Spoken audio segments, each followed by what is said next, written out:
I'm here with the man, Eric Helms from Team 3D Muscle Journey. He's competing at WNBF Worlds. Eric, tell the people how you're feeling right now. I want to say minutes, but not that soon. Maybe an hour or so out from stepping on stage. 60 to 90 minutes if we want to keep it in the minutes.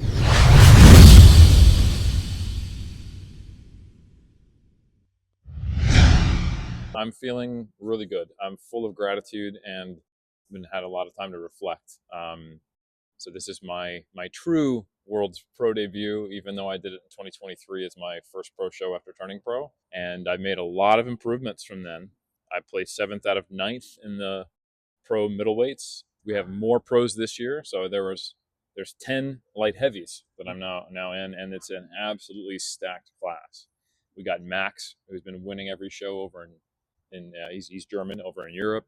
Got Eddie Saldana, who just cleaned up. Like I was on stage with him in the Mayhem just 2 weeks ago. We've got an amazing competitor from Dubai. I think Amir is his name, and there's others. Andrew Chappelle, who's been a podium finisher multiple times. He looks like he's in the best shape of his life. We've got Joe Farisi, who has been competing for the longest time. He's a 50-plus competitor, so he's going to be the oldest guy in the class. Okay. He still looks good, man. I think I saw pictures of him 2020, 2016. He's an amazing competitor, always brings his shape.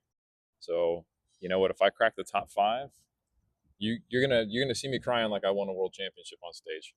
And if I don't crack the top 5, it's an honor to be here. Absolutely, and I look forward to seeing you hopefully crack the top 5. You know I'm rooting for you, man. So thank you, Kenny. Absolutely, and it's truly a pleasure standing right now next to Eric. Obviously, you already know it's been a long time coming, but we're going back like over 10 years now. So 2012. This is 2012, right? So this is really cool. But let's it's awesome, man, really. And let's talk a little bit about, obviously you mentioned some of the emotions coming into this. It's been a big season for you, a long season, right? Like how long have you been technically in your contest season so far? I think it was 32 weeks or so. So I started dieting mid-April. I kept it pretty tight in the off season. So, I started just about 10% over stage weight. So I cut down from around 88, 89 down to about 81, 82, depending upon the day. So that's, roughly mid to high 190s for the Americans down to about 180 pounds, I think is the lowest weigh-in I saw, which is incredible to me because the lowest weigh-ins I saw in 2023 were down around 175, 170. Yeah, I think I was 78.1 was like the most dehydrated post-travel weigh-in. And then at Worlds, my weigh-ins were under 80 kilos. So 80 kilos is 176.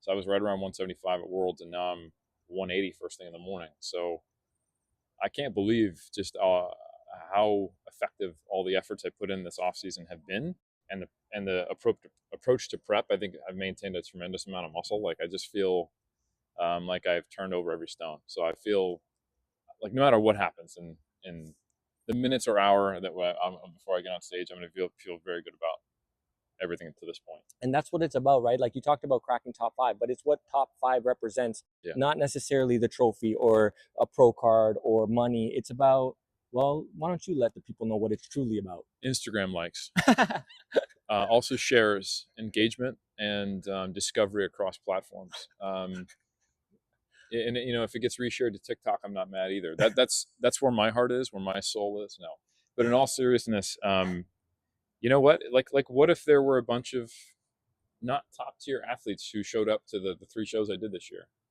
I might have got a medal, even prize money, but it wouldn't have told me the same information. So from a competitive aspect, the placings are still not even where you need to put your money. You need to know, did I improve? Did I learn things? Have I been able to grow, not just in my body, but also in my mind and spirit? And that's what the sport's about. One of the proudest moments I had is I was at dinner after the WNBF Taiwan show that I did back in October. And one of my athletes / friends looked to my wife, who was sitting there, and said, "So how do you deal with him during prep?" And she was like, "To be honest, like he's basically the same. Like he's been supporting me through my PhD, and like he used to struggle a lot more with prep, but you wouldn't know it if he wasn't, like gaunt in the face and sometimes walked really slow to breakfast, And I almost cried because a big goal I have had is to make bodybuilding integrated in my life, and never to ask anyone else to sacrifice for me just because I choose to do this crazy sport. And I feel like I'm getting better and better and better at that. And to hear my wife, who's a very honest woman,